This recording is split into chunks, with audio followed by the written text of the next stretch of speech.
too much fun. Mod day. All right, so we're going to be installing a Catless downpipe on my 2018 340i. If you guys have seen my previous videos and you subscribe to the channel, you would know that I had a dyno day about 2 months ago, and I was a little underwhelmed on the numbers there. I think we had like 373 horsepower to the wheels and 452 torque. So pretty good on the torque, I guess, but for stage 2 plus with a Dorch stage 2 high pressure fuel pump, I was expecting higher numbers. So the downpipe I have currently on the car is a high flow downpipe by CG Precision. It is a great downpipe, super high quality, definitely no complaints there. It has one 200 cell cat, so that's 200 cells per square inch in the downpipe.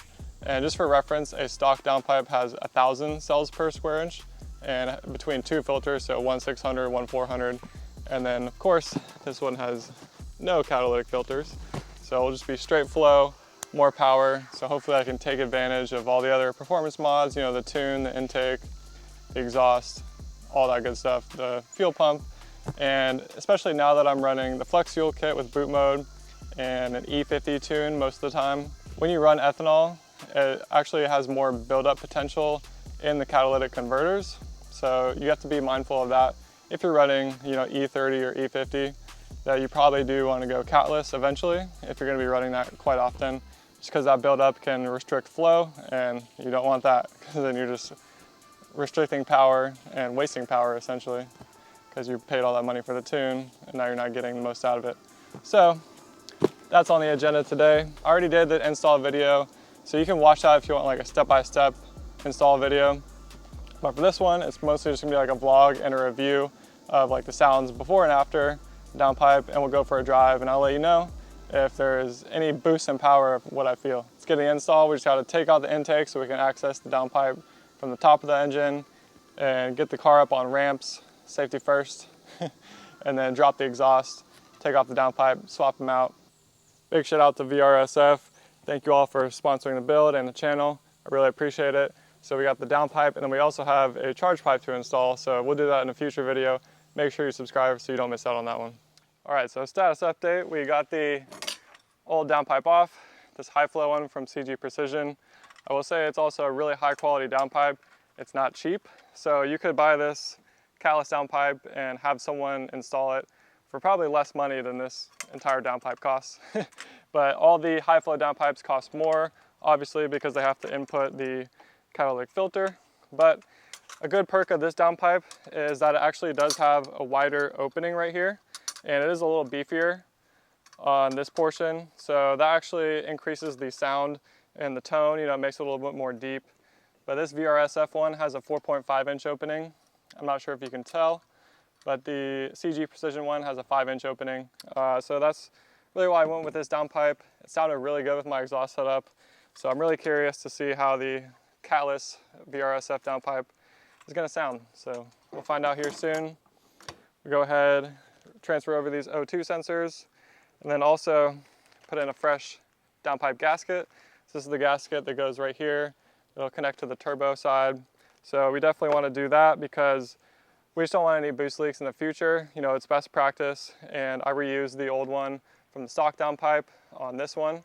And so, you know, it's not really, like if you do have a boost leak there, it's not really easily detectable. So we just want to nip that in the bud, have that peace of mind, have a fresh gasket, because I'll probably be running this for a while. And then both of these downpipes, if you don't know, they have these flex joints right here. So this will like flex and bend as the car and the engine moves. So that's just protecting your turbo, making sure that nothing's moving too crazy there. All right, so we got the new downpipe swapped on over and installed. It was a pretty simple install process. You know, we've already done this before on the channel, so it's really just a bunch of 13mm bolts and kind of like wiggling things, maneuvering them out. And it's pretty simple install, like I said, so we just left the intake in. I didn't have to take it out. You probably want to do that if you have the stock intake, just because it's a little more bulky. But yeah, no issues there. With the Ross Racing catch can, I did have to take off the bracket just so we had more room to move our hand in there to reach the V-band clamp, and also the bracket on the downpipe as well. But like I said earlier in the video, that I do have a step-by-step install process. The last downpipe I installed, I'll show that video up here right now. You can click on that if you want a step-by-step install process. Super excited to see how this new downpipe sounds, fully catless, all the flow. So we're really full boost now. Start the car up, go for a drive, and see how it sounds.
Just automatic shifting, but dang. And it's just like quarter throttle too. Yeah, that was little throttle, but overall it's just like, there's definitely a difference. It's a small difference because we're going from a 200 cell cat to nothing. So it's a very small difference, but the difference is definitely noticeable. And I definitely recommend. The sound is definitely improved, I think. The burbles are more, how do you describe it? Thumpy? Yeah, they have more punch to them. They're not as quiet as they used to be. They've got a little sharp pop. Yeah, it's not as refined. But it's not too much. Yeah. It's not like if you're riding in the cab, even on Sport Plus, it's not anything insane where you're annoy yourself on a long drive. Yeah. Yeah, the drone, there's not much drone at all. Put it in comfort. It's rowdy when it needs to be. Yeah. Still got the valve. Thank God for the muffler. If not, then I'd be a real rude boy.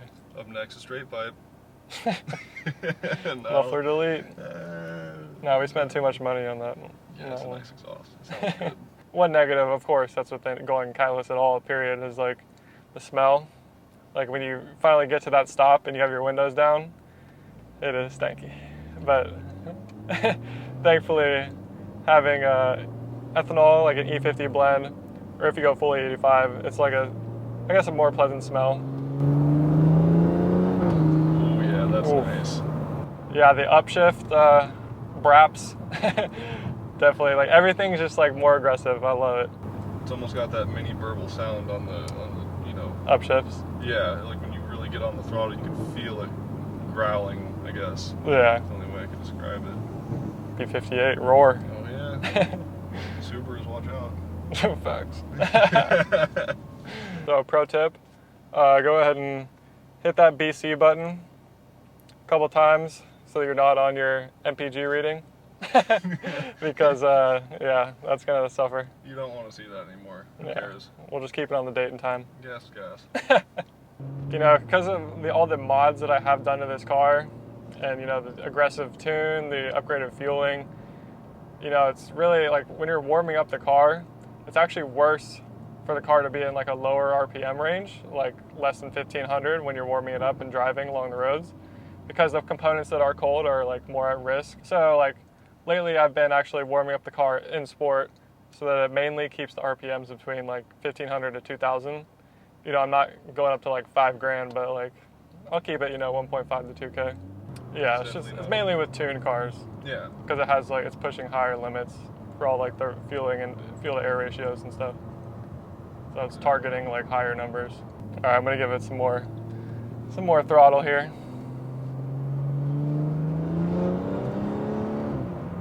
We're kind of sliding. Lord. Kind of wasn't ready for that. Of course, here comes the raindrops. Oh, God. Oh, well. Florida born, we're trained to drive in the rain. Just a little more drift lube.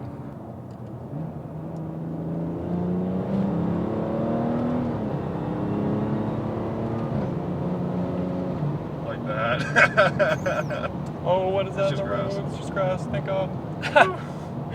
Oh.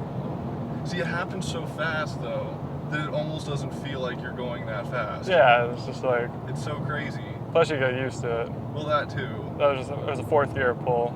Like, doing that mile per hour on a bike feels the same way. Oh, I don't know, actually, no, not really. It's weird. It's like, you know how fast you're going because you can feel it. Yeah. And this is just like, holy crap. All right, we'll do a window down, hit a couple of bridges. Got a Corvette over there, Say, straight pipe. Got some competition. Maybe not. Yeah.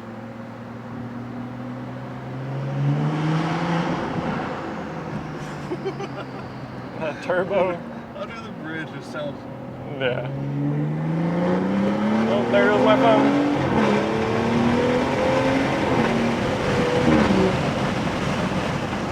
That is just nasty.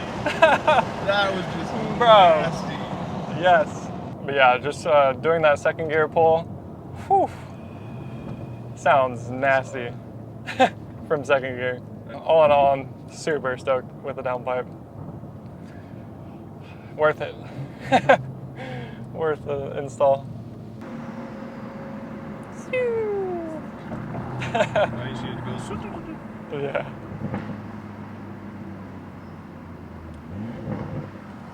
Shifts so fast. It does though, it's just like as soon as you touch it. Yeah.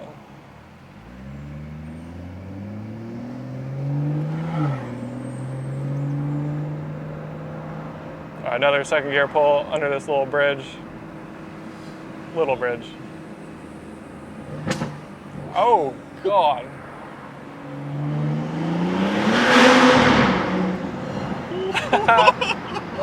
I think you broke loose. Oh, yeah. You broke loose. Oh my God. It just picked it up and said, you're going that way. Yep. Oh, love it.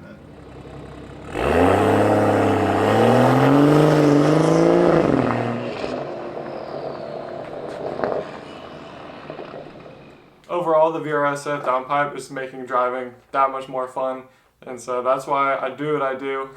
Every single mod just makes driving this car a lot more fun, and I look forward to driving it every single time. So like always, there will be a link in the description to the VRSF website and this downpipe so you can check out all the other products that they offer, and go ahead and support them. Cop yourself a downpipe, you won't regret it. It just makes driving the car a lot more fun. So stay tuned, y'all. We're going to get back on the dyno here soon.